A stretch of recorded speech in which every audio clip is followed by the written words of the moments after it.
Hi, John. Hi, Bob. How are you? Good. How are you doing?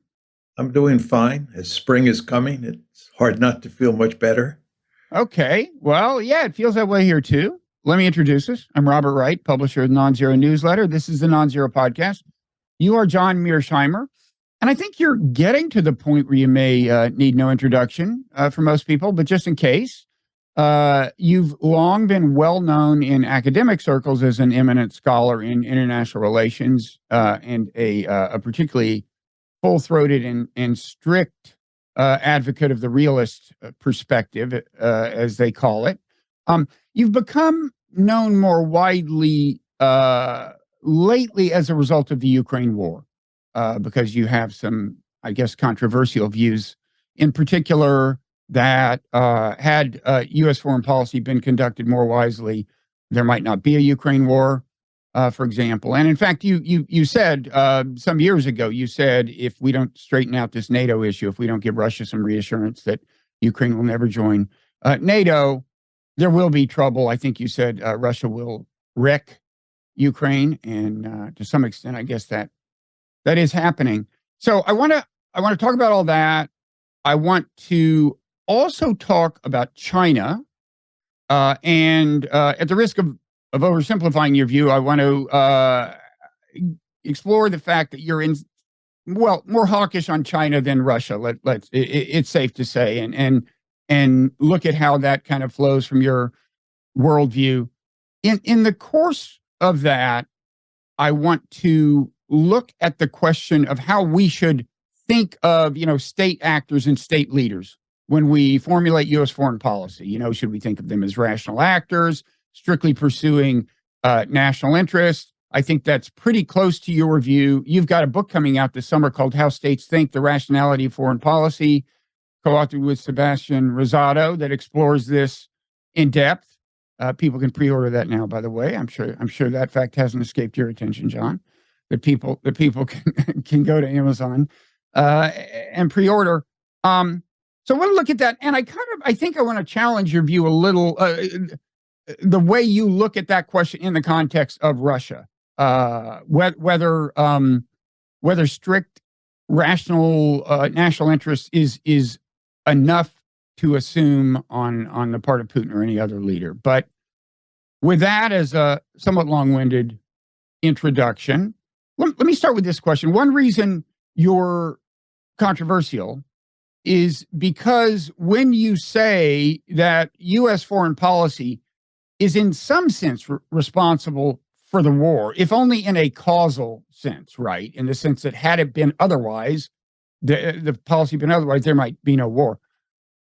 People take that to mean that you're saying morally or legally or in some other way the blame lies wholly or mainly with the U.S. or not at all with Russia. And I don't think I've ever heard you address this question explicitly. How do you think of the question, kind of moral legal responsibility and its connection to what you could call causal responsibility? My argument is basically that what happened here was the United States and its European allies decided that they were going to try and make Ukraine a bulwark, a Western bulwark on Russia's border. And this really all started in April 2008 at the NATO summit in Bucharest. And the Russians made it unequivocally clear then, and they have made it unequivocally clear since then, that this is unacceptable, that they view this as an existential threat. Nevertheless, we failed to pay any heed to what they said, and we continued to push and push and push. And eventually we got a war. And the big question on the table is who is responsible for this war? Because this war is a disaster. And we want to know who has blood on their hands.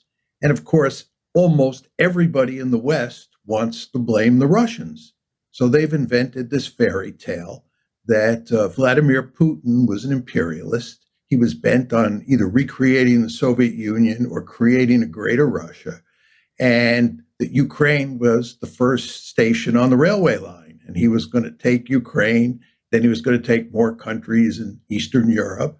And what we have here is a highly aggressive imperialist. The problem with this argument, which again is the conventional wisdom, is that there's no evidence to support it. There just simply is no evidence. And I have pressed many people who make that argument to show me the evidence, and they can't show me the evidence. On the contrary, there is a superabundance of evidence that the Russians, not just Putin, but his lieutenants as well, considered this to be a situation where NATO was presenting Russia with an existential threat, and they had to deal with it. And therefore, what this war is, it's not a war of aggression in the sense that Putin was interested in conquering Europe to become an imperial czar or some version of Peter the Great. This was a defensive war.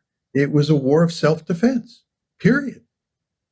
Now, one thing you hear in response to that view, and I'm sure you've heard it, is, well, Putin says things that sound as if just national self-interest, national self-defense is not the full extent of his consideration. For example, he was saying as far back as 2008, quote, Ukraine is not a real country.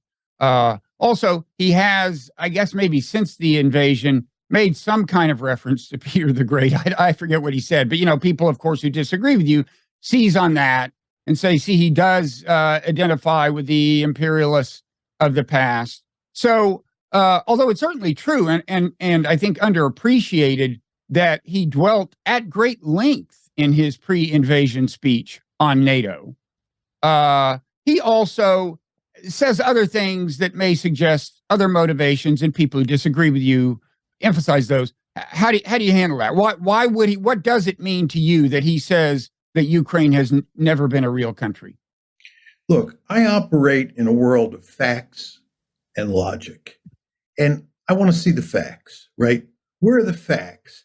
And what everybody points to is the July 12th, 2021 essay that he wrote. And this is supposed to be the evidence that he didn't think Ukraine was a real nation and that he was hinting that he was going to conquer it. If you read that document, it is manifestly clear that he was saying exactly the opposite. He made it perfectly clear that he recognized Ukrainian nationalism and that Ukraine's future was up to Ukraine. There is no evidence in that document that he was interested in conquering Ukraine. And if you look at his behavior in the run-up to the war, what he was trying to do was make the Minsk agreement work so that the civil war in the Donbass would be settled and there would be no need for Russia to get involved. He did not want to invade Ukraine and conquer it. He was not making the argument that your Ukrainian nationalism is a fiction. This famous article that everybody points to was written in the context of the civil war that was taking place in the Donbass. And what Putin was trying to say is that Ukrainians and Russians have effectively been blood brothers and blood sisters forever, and we shouldn't be killing each other in the Donbass. That's what was going on here. Mm-hmm. I don't understand how people can point to that document as the key piece of evidence that he was an imperialist. Yeah, and by the way, you know, I happen to find that, you know, he does say as far back as 2008, quote, Ukraine is not a real country. But the earliest example of that I have found, which is a little bit before he somewhat famously says it to George Bush, is he says it to Ambassador William Burns. This is in Burns's book, The Back Channel. And the first time he says that, it is in the context of NATO. The conversation starts with NATO expansion, and he's lecturing Burns about what a mistake this would be. And then he starts talking about how, you know, Ukraine is actually a divided country. There's a lot of, you know, kind of ethnic Russians. I don't know if he uses that term. There's this, there's that, you know, it's a complicated place. It's only then that he actually says it's not a real country. So the very first instance on record of him saying that is by way of explaining why NATO expansion would be a mistake, because it would be divisive for the country of Ukraine itself. So anyway, do with that what you will. But I guess what I would add to your model, and I know you're going to resist this because you're a strict adherent of the rational actor model and the kind of national interest model, is that, Putin, like the rest of us, is a human being, and he has the issues that all of us have. He thinks he deserves a certain amount of respect. He gets pissed off when you don't give it to him. And, I've really tried to learn a lot about the history of U.S.-Russia relations over the last quarter century since the Ukraine war broke out. And I think if you follow the way the U.S. treated him, starting, well, you can go way back, but certainly after 9/11, when he offers the hand of friendship and support, and actually Russia really gives us real help in Afghanistan and so on, George Bush continues to ignore his, most heartfelt requests, like don't get out of the anti-ballistic missile treaty, and they continue to expand NATO and so on. And it seems to me, I mean, Putin kind of famously has a chip on his shoulder, but even if he didn't, you put yourself in his shoes. Russia has been this great power. Its stature is obviously declining. That's a sensitive issue psychologically, presumably for Russians generally.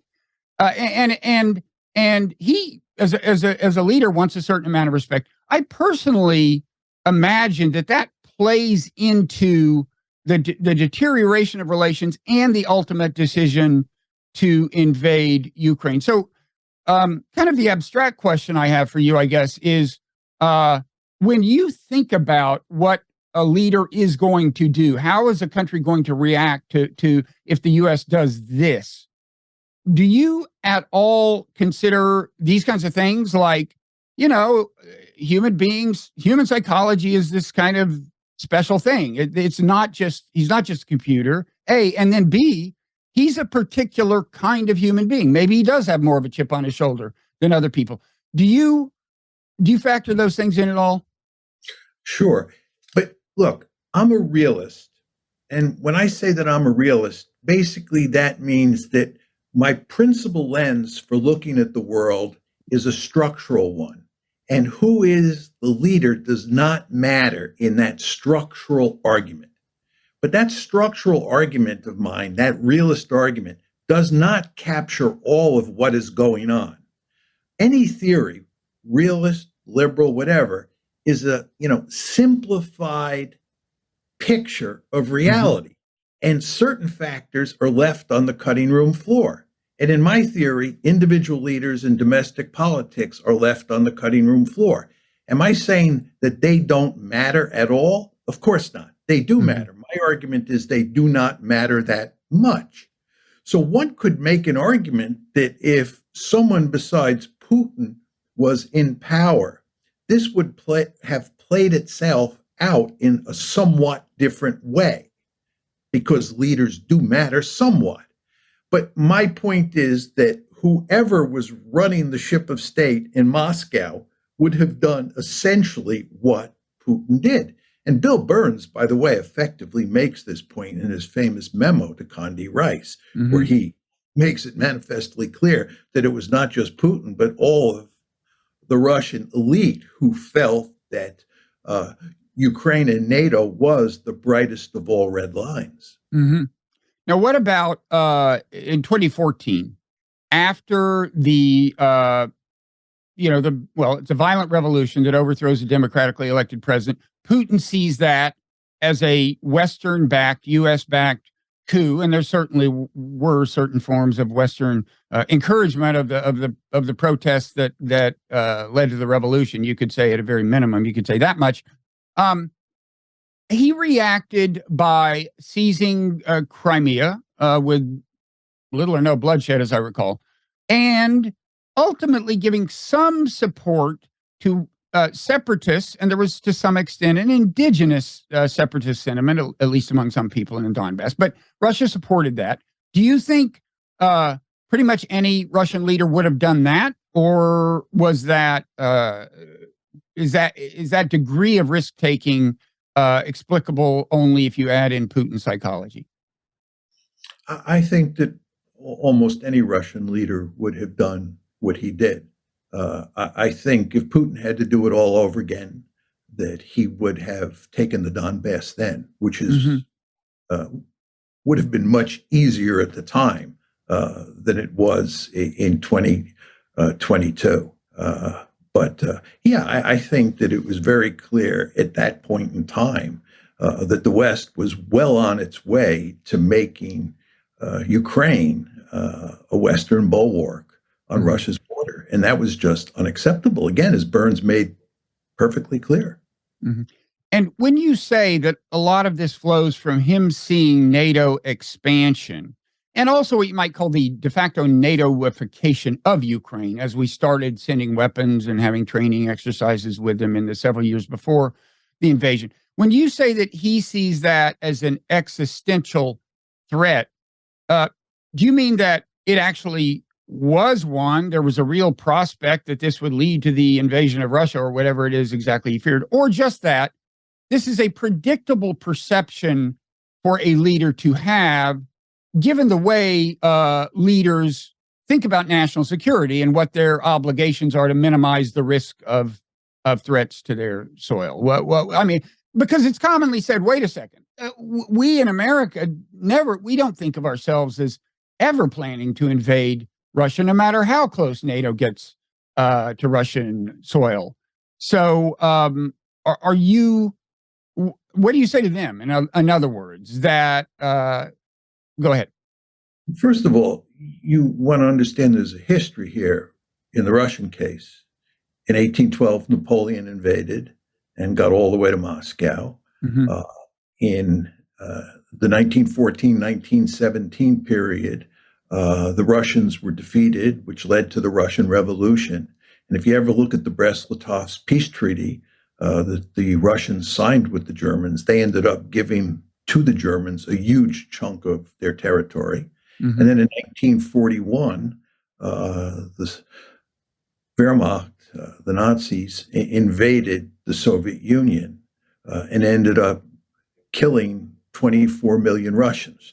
So the Russians, as you can imagine, are very aware of their history, and they're very sensitive about how vulnerable they may be. So that's one point you want to keep in mind. Second point you want to keep in mind is that Russian thinking about NATO expansion is not unusual for great powers. We have the Monroe Doctrine here in the United States. And the idea that a great power, a distant great power, can wander into the Western Hemisphere with military forces is unacceptable to us. We all know this from the Cuban Missile Crisis. It was just unacceptable for the Soviets to put missiles in Cuba. They weren't talking about launching an invasion into Florida. They were just talking about putting nuclear armed missiles in Cuba. And that was categorically unacceptable. Go back to 1950, when we crossed the 38th parallel in Korea. Remember the North Koreans invade on June 25th, 1950. We turn the tide, and then we're in a position where we can cross the 38th parallel. Well, if we do that, we start marching up towards the Chinese border, the Yalu River, which separates North Korea from China. The Chinese, unsurprisingly, make it unequivocally clear that this is unacceptable. And they send a clear signal to us that if we persist in moving toward the Yalu River, they're coming in. And they came in. And the Korean War, which lasted from 1950 to 1953, was not a war between Koreans and Americans. It was a war between the United States and China. And the issue at hand here is the same issue you see at play during the Cuban Missile Crisis. It's the same issue you see at play here in Ukraine.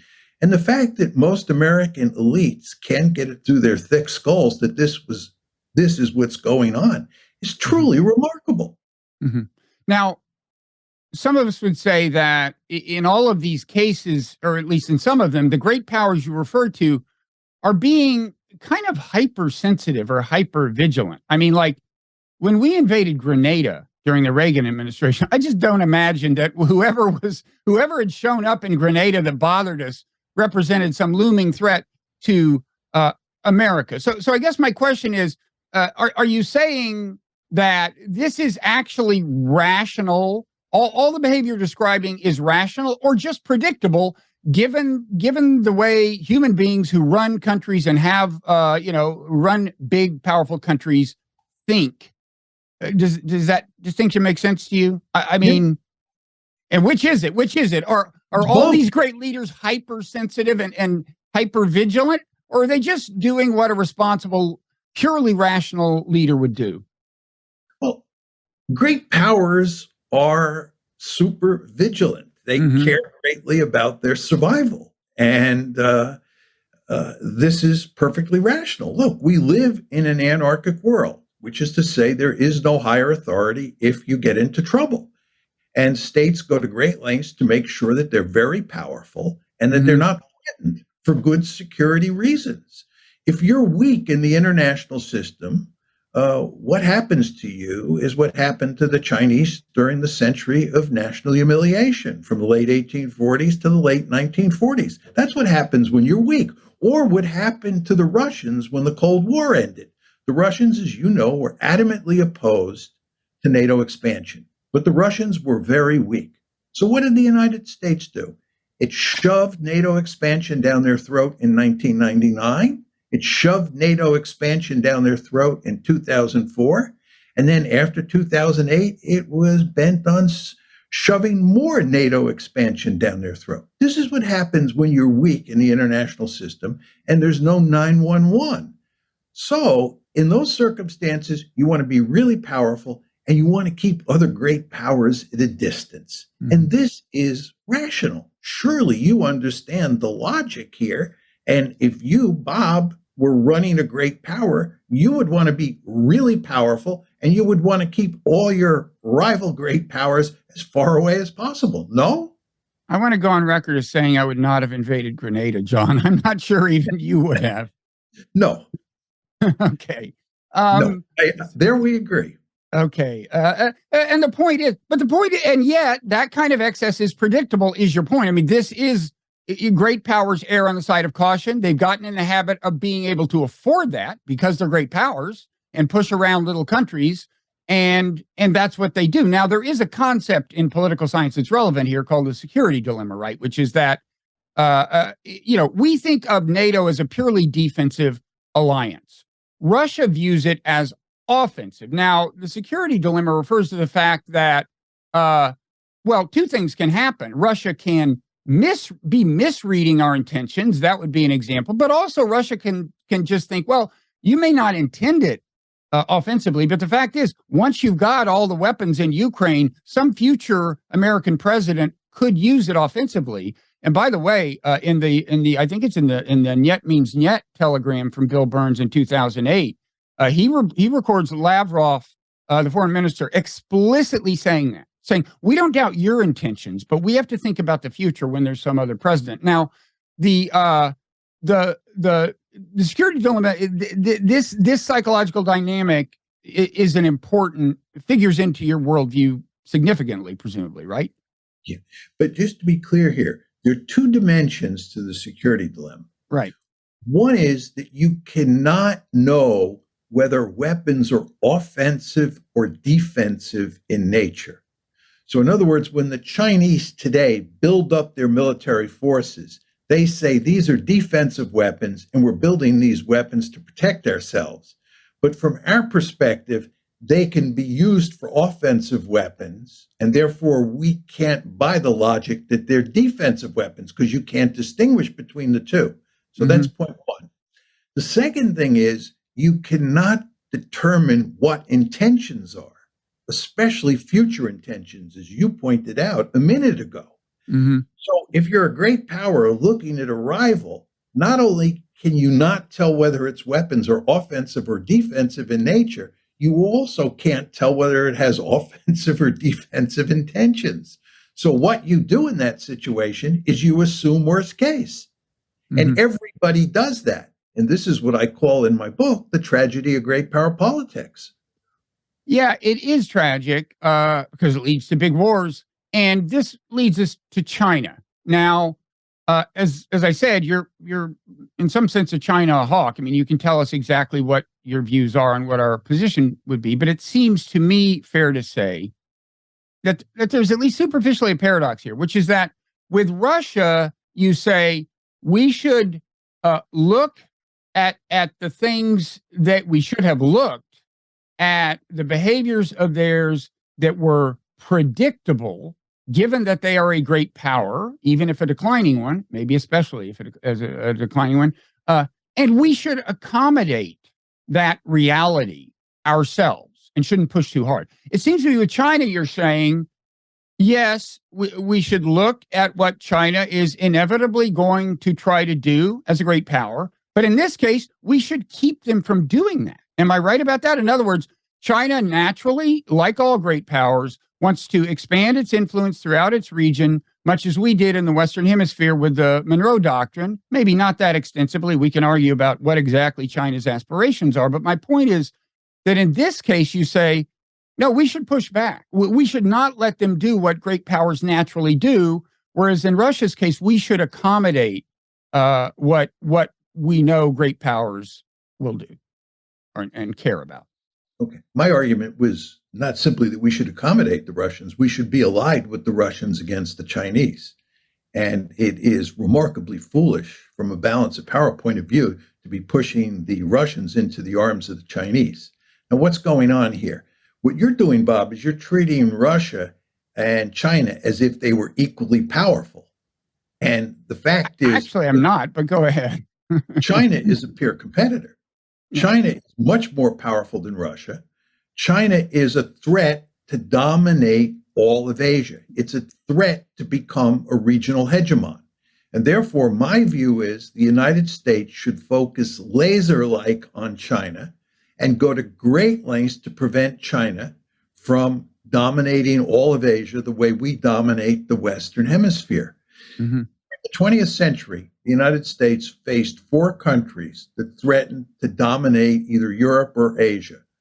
1 was Imperial Germany, 2 was Imperial Japan, 3 was Nazi Germany, and 4 was the Soviet Union. We played a key role in putting all 4 of those countries on the scrap heap of history.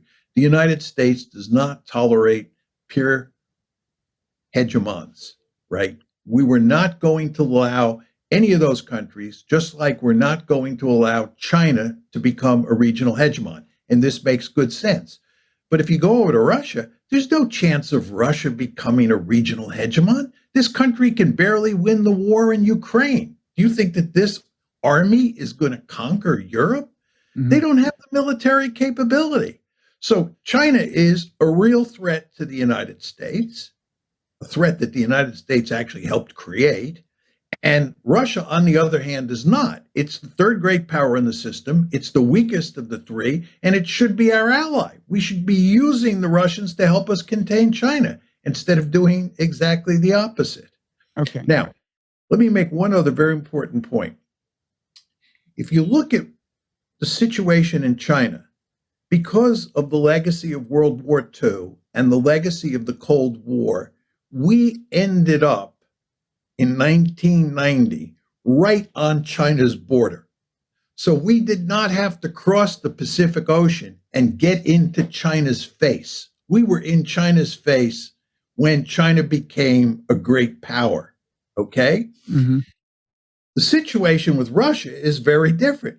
When the Cold War ended, we were in West Germany. We had to bring East Germany, unified Germany, into NATO, and then march across the continent to bring all these other countries into NATO. And this is what caused the problem. If we had to march across the Pacific to get up on to the Chinese border, that would have led to huge troubles. It basically would have been a replay of what happened in 1950 when we crossed the 38th parallel. But we had the good fortune that we were there in 1990. So we don't have to pursue remarkably provocative policies for the purposes of containing China. But you would have advocated them if we hadn't been there? I don't know. I'd have to think long and hard about that. I think given the fact that we live in we live in a nuclear world, and given the fact that states, great powers, are hypersensitive about their security, getting back to our earlier discussion, I think you have to be very, very careful what you do. So I'm not sure that I would have advocated that. Okay. So let's talk about why you consider kind of the realization of China's natural aspirations as a great power, as you see them, to be a threat to, I guess, vital American interests, or at any rate, American interests that you think are worth fighting for. Now, I gather you wouldn't characterize the threat as it is very commonly characterized today, which is to say that China has this aspiration to turn country after country into a clone of itself, an authoritarian autocracy, until finally freedom is smothered everywhere. I mean, let me read you a recent passage from Walter Russell Mead, who doesn't put it quite that strongly, but his is kind of a mainstream position. Today, the Chinese Communist Party has become an expansionist, tyrannical power whose inordinate ambition, you wouldn't call it inordinate, first of all, since you're saying that China behaves as great powers behave, but anyway, whose inordinate ambition endangers freedom worldwide. America's interests and values both lead us to oppose that ambition. Am I right in thinking you wouldn't make a big deal of the threat to freedom worldwide? I mean, that maybe you don't think it is a threat, or what is your position on the alleged threat to freedom worldwide? This is typical liberal rhetoric that is designed to cover up realist behavior. China was a communist power in the 1990s. It was a communist power in the early 2000s. We haven't had regime change in China of any consequence. The ideology hasn't changed. What's changed is the balance of power. Period. So you're not worried. And, my understanding is China traditionally hasn't been nearly as preachy as the U.S. has been about how it thinks other countries should conduct their internal business, whether it thinks they should be liberal democracies or authoritarian autocracies. Now, we, great powers in a certain sense have a natural preference for authoritarian autocracy just because sometimes they're more reliable. During the Cold War, which we allegedly were conducting on behalf of freedom, we, of course, sometimes made a point of keeping in power reliable authoritarian autocrats, right? And I'm sure China, in specific cases, prefers to avoid the uncertainty of democracy in a client state or an ally, right? But is it your view that aside from that, in other words, aside from sharing the approach that the U.S. took in the Cold War, China has no particular desire to convert democracies to autocracies? Yeah, I think that's basically correct. Look, the United States is a crusader state, right? It's deeply infected with liberal ideology, and it believes that spreading liberalism all over the planet and making everybody look like the United States is the ideal solution for creating a peaceful world. The best example of this kind of thinking at play was Frank Fukuyama's very famous piece, The End of History.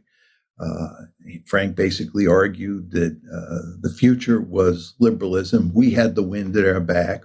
And if we could go out, others argued, and facilitate the spread of democracy, make it happen even faster, this would lead to a peaceful world.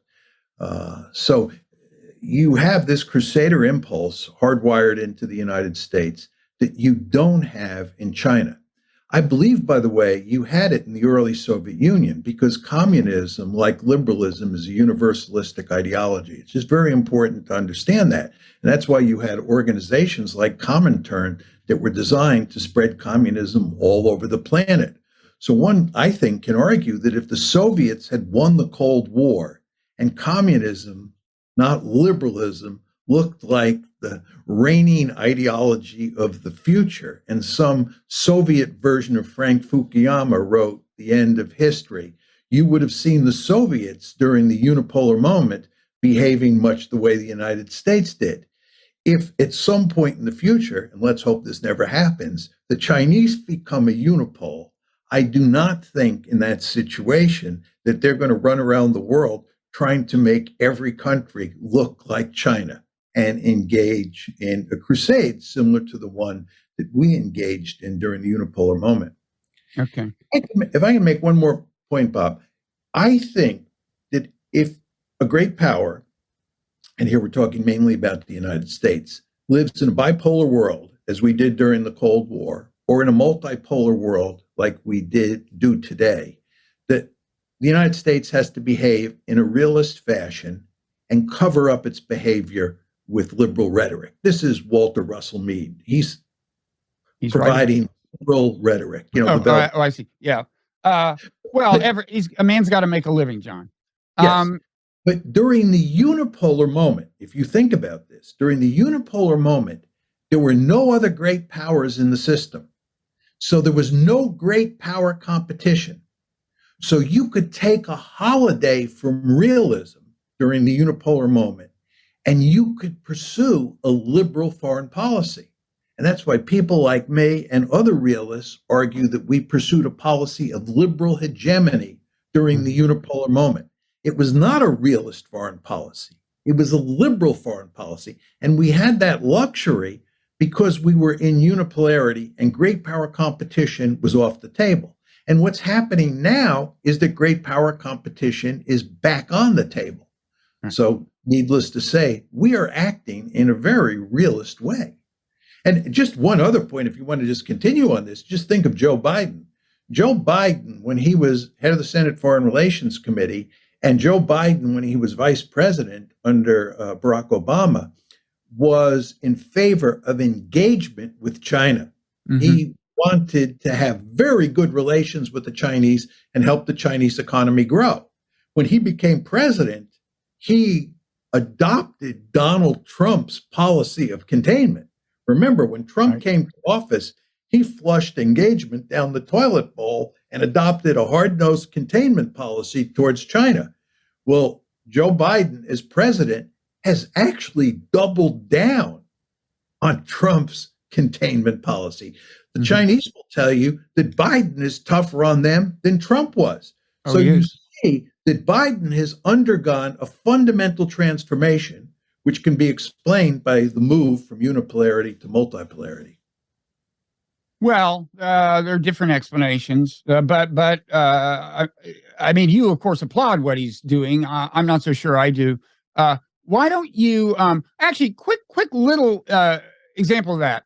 This the chip sanctions thing, which uses American leverage to prevent advanced microchips from being exported to China, not just by the U.S., but by other Western powers, and apparently will prevent advanced chip-making machinery from being exported from, I think it's the Netherlands that is the leader in this. Lithography. Yeah. I would think that might make China think, what we need is to be running Taiwan, which has the most advanced chip-making stuff in the entire universe, right? I mean, I can imagine that calculation. Am I crazy to think that, ironically, this kind of thing could be encouraging the invasion of Taiwan? Well, I think they understand that if they were in a position to conquer Taiwan, that Taiwan's chip making capability would be destroyed before they got there. I mean, by the U.S. Of course. Yeah, I mean, maybe it's a pretty radical thing to start bombing a country you say you're defending, but it's possible. Well, but we're assuming that the United States can't defend it, right? Right. We're assuming we are. That's one of the reasons we are going to defend Taiwan for exactly because of the chip thing. Yeah, it's also a reason we're moving some of that capacity to the U.S. So that if we lost Taiwan, it wouldn't be as catastrophic. But what I want to drill down on is, okay, so if China doesn't pose a threat to freedom everywhere, what is the threat to the U.S. that you think it poses? Let's assume they succeed in securing possession of the 2 or 3 disputed, island chains or kind of manufactured island chains that they've kind of synthesized, or whatever. Presumably they still have an interest in preserving freedom of transit because their economy depends so heavily on imports and exports. What is it you fear if they, in other words, if they act the way we acted with respect to the Western Hemisphere, which to my mind didn't obviously pose a threat to some imagined great power to the east or to the west of the Western Hemisphere, but what would be the threat to us if China turned its area into more of a sphere of influence? Well, if you dominate a region the way the United States dominates the Western Hemisphere, you are free to roam around the planet with your military forces, because you don't face any threats in your backyard. I mean, you know, as an American, and I know as an American, we face no threats, military threats in the Western Hemisphere. None. Mm-hmm. This explains, in large part, why we have military bases all over the planet, why we have military forces all over the planet, why we're interfering in the politics of countries all over the planet. And from a Chinese point of view and from a Russian point of view, this is not a good situation. The Chinese are not happy about the fact that the United States is sitting on their doorstep. The Russians are not happy about the fact that we're building this really powerful alliance right on their doorstep and moving a military base into Poland, where heretofore we've had a military base in Germany, right? But the United States can do this because it's free to roam. Mm-hmm. We do not want China to be free to roam. We do not want China to have zero or hardly any security problems in Asia and be free to roam around the planet, especially into the Western Hemisphere. So what do you think it's going to do in the Western Hemisphere? So your concern is actually not what it's going to do in its realm per se. You don't think that America has vital interest in preventing it from throwing its weight around a little there. Your concern is that that would free it up to do what? I mean, to bomb Pearl Harbor or what? I honestly don't understand what plausible thing China is going to do with the use of physical force near America's borders. Well, it could form a military alliance with Mexico or Canada. Why would it do that? I mean, why does the United States have a military alliance with Japan? Why does the United States have a military alliance with Poland?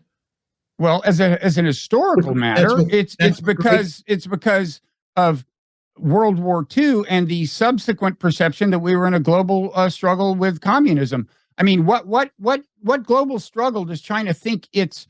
Well, I mean, I grant you that World War II, Bob, ended in 1945. Right, but I mean, that's why we were in Japan as an historical matter, because it ended. So we had the troops there, is my point. But we didn't leave. We didn't leave. I understand that. The war ended. I understand that. Go to Europe instead of maintaining the status quo, we moved eastward toward Russia. But you don't think that was a particularly good idea. So why would China think it's a good idea to do something comparable? I might not have thought it was a good idea, but we did it. And that's all that matters. And if you're the Russians and you're the Chinese or you're the Americans, you worry about this. Well, but I thought your basic model was that states are rational actors. So it seems to me it's not quite enough for you to say powers have done this in the past, because that might be irrational.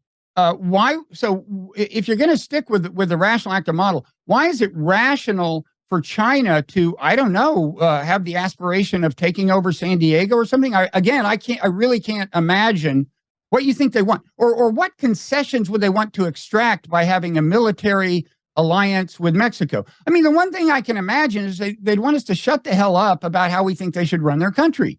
A lot of countries would like that. But I'm not sure they would ally with Mexico for that purpose. What do you think they would try to extract from us? What do you think they would ultimately want?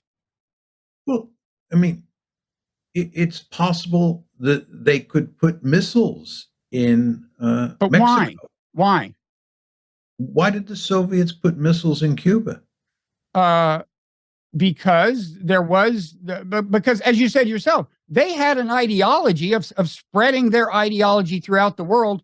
And actually, more consequentially, probably, they understood we had threats at their borders. We had missiles in Turkey. And in fact, the agreement was we took the missiles out of Turkey and they took the missiles out of Cuba under the table. That was actually the deal. But so there were reasons for that in that context. But you said yourself, China does not have aspirations to engage in a global ideological struggle. It doesn't have to be a global ideological struggle. It can be a balance of power struggle. I mean, I don't think Soviet-U.S. competition was driven by ideology in any meaningful way. It was driven by balance of power politics. Stalin was a realist par excellence, as were his successors. And the reason they put missiles in Cuba had little to do with ideology and everything to do with the balance of power, right? And the fact, look, let's just go to Ukraine for a second. What the Russians worried greatly about, and still worry greatly about, is the Americans putting missiles in Ukraine. And you say that's not going to happen. Well, the Russians will tell you we have missiles in Romania and we have missiles in Poland. And those missiles, although they're said to be for purposes of defending against Iran, can be used offensively against Russia.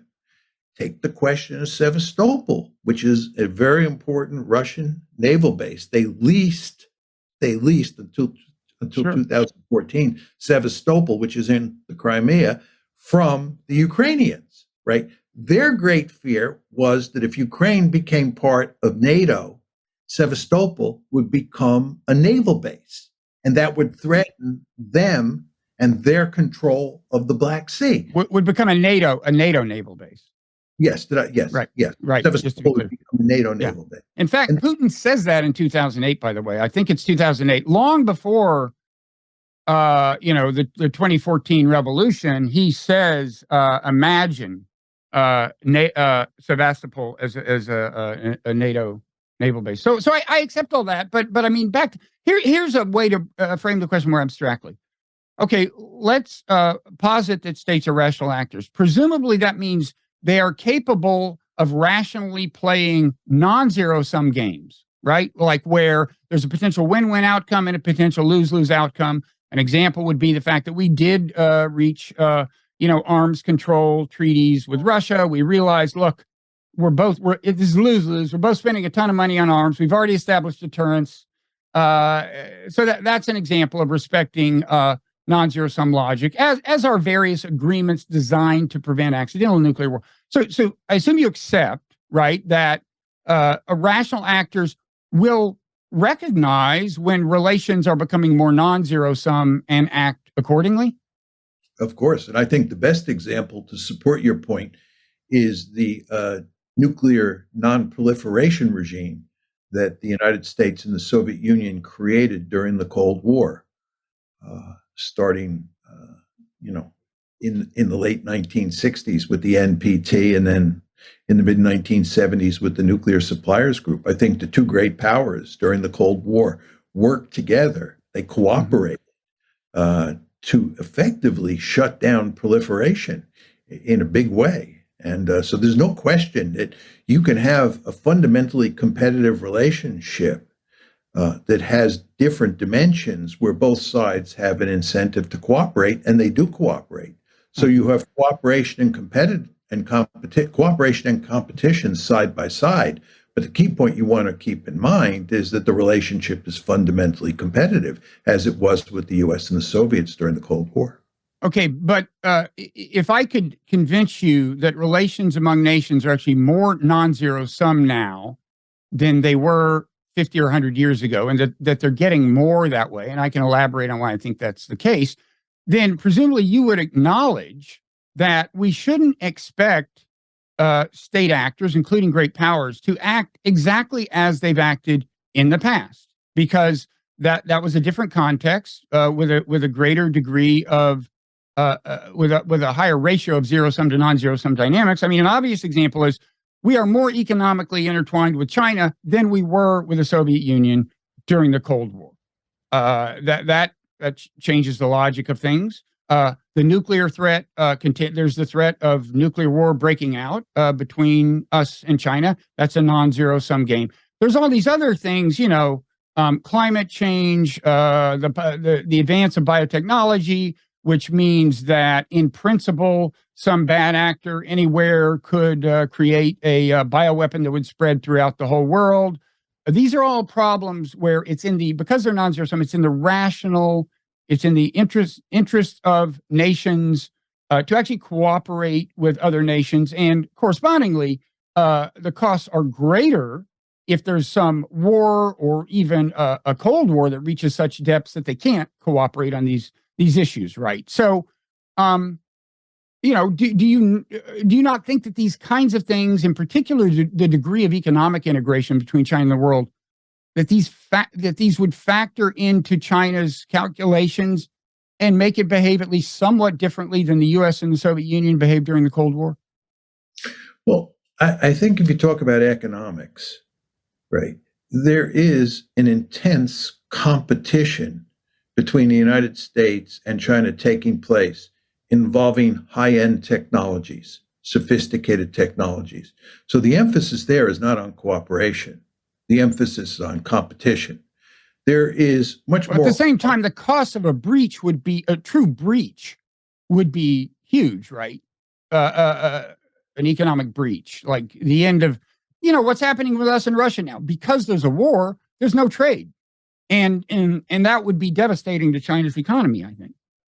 Well, you use the example of the United States and the Soviet Union during the Cold War. The example I would use is the European great powers before World War I. By all accounts, there was a huge amount of economic interdependence in Europe in 1914. And nevertheless, you had this security competition between the Triple Alliance on one side and the Triple Entente on the other side. And the end result is that in August of 1914, a war broke out, World War I, despite all of that economic interdependence. So if you're relying on economic interdependence, right, to produce peace, you want to be very, very careful. And again, I want to emphasize that economic interdependence today is not all about cooperation. There is a heavy amount of competition involved with high-end technologies. And with regard to nuclear weapons, I would certainly not argue that nuclear weapons don't matter and make the world today somewhat different than the world looked like before 1945. I mean, you and I would agree on that for sure. But I would note to you that what you get at the nuclear level, and you can see it happening now, is not so much cooperation, but competition. Yeah, the United States and the Soviet Union cooperated to put together a non-proliferation regime, and that was all for the good. But they waged an intense security competition at the nuclear level during the Cold War. And it's already happening between the United States and China, and it has been happening between the United States and Russia. So nuclear weapons, although they certainly matter and they have an effect on the nature of international politics to some extent, they don't take that fundamentally competitive element off the table. No. Life is always a mixture of zero sum and non-zero sum. I do think you can argue convincingly that the ratio of non-zero sum to zero sum in international relations has grown as a result of technological evolution. People often bring up the World War I example you brought up in Norman Angel's book, and that is, I think, mischaracterized as predicting there wouldn't be war. I think what he said was it wouldn't be rational to have war given that degree of economic entanglement. In any event, I assume you think that it would have been nice to avoid World War I, right? I mean, that in fact, what World War I demonstrated was that relations were highly non-zero sum. World War I was lose-lose, certainly on a human scale, in terms of the actual lives lost and people maimed and people bereaved on both sides. It was a lose-lose outcome. So whatever led to it was a badly played non-zero sum game. Moreover, its aftermath helped lead to World War II. So, you might say, well, World War I, it's just great powers acting the way they act. And now it seems to me you're saying with China, well, great power is going to be great powers. China's going to want what it wants. We're going to try to deny it. Well, okay, but that led to World War I. I mean, shouldn't we, I usually hate the use of the word agency for various reasons, but shouldn't we try to exercise some agency here and maybe do something other than what you say is almost inevitable among great powers? Well, I want to be clear. I'm not arguing that war between the United States and China is inevitable. I've long said that what was inevitable was an intense security competition, and there was a serious possibility of war. But I want to go back to your World War I case. You're equating rationality with outcomes, and you're saying you got World War I, it was a disaster, and therefore the decision to start World War I was irrational or non-rational. I think that's a mistake. And as Sebastian Rosado and I make clear in the book, You cannot equate outcomes with rationality. So that brings us to the question of why did the Germans start the war? And I do believe the Germans started the war, right? And it was basically a preventive war. And what the Germans saw was that the Russians were recovering from their defeat in 1904, 1905 at the hands of the Japanese. They were growing economically and militarily. The French were taking certain steps to improve their military capability, as were the British. And they were forming an alliance, the Triple Entente, Britain, France, and Russia. And Germany's relative power position in the system was decreasing. And the Germans were really scared. They felt they were surrounded, and the future meant a shifting balance of power against them. And therefore, they went to war. It's not altogether unlike what Putin did. Is a defensive war. It was a preventive war. It was to prevent the balance of power from shifting against them. Now, you could say that that is non-rational, but I don't think it's non-rational. I think it made sense from the German point of view, and I think it made sense from Putin's point of view. How it all works out, whether Putin fails or whether he succeeds, tells you nothing about whether it was rational, in my opinion. Yeah, not in and of itself. So listen, we've been talking for about an hour. One thing I commonly do on this podcast is, tape an hour or so for the regular public audience, and then have an overtime session, which you've been kind enough to agree to stick around for, which is available to paid subscribers to the Nonzero newsletter. And that's their support is what helps these conversations keep happening. It's easy to become one if you're listening on a podcast app.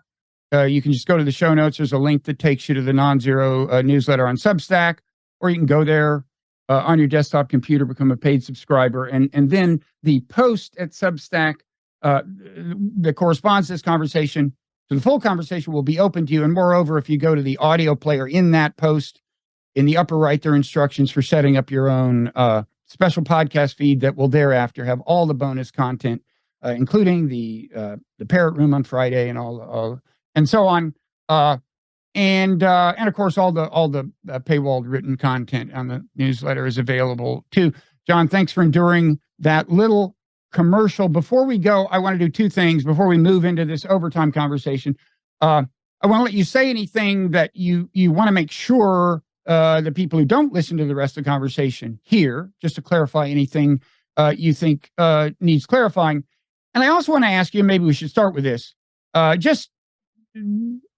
can explore this in the overtime, the logic behind this, but so you don't have to elaborate. But would you advise that if China invades Taiwan, the U.S. come to China's assistance in a military way? In other words, get into a war with China? I think we will go to Taiwan's defense, period. Do you advise that? Do you advise that? I think we should. Okay. And then is there anything else you want to say about what we've talked about so far, just to put a punctuation point on anything, clarify anything? Not really, because you asked excellent questions and gave me plenty of time to sort of articulate my views. And so I don't think there was any subject that we talked about where I was unable to say everything that came to my mind about the issue we were talking about. Okay, great. Before we do go into overtime, again, you've got this book coming out called How States Think. You've got a number of well-known books people can also check out, like The Tragedy of Great Power Politics and so on. And you write for Foreign Affairs and so on. So people should Google you. Okay, so thanks to people who stuck around for this part. And we will see you next time.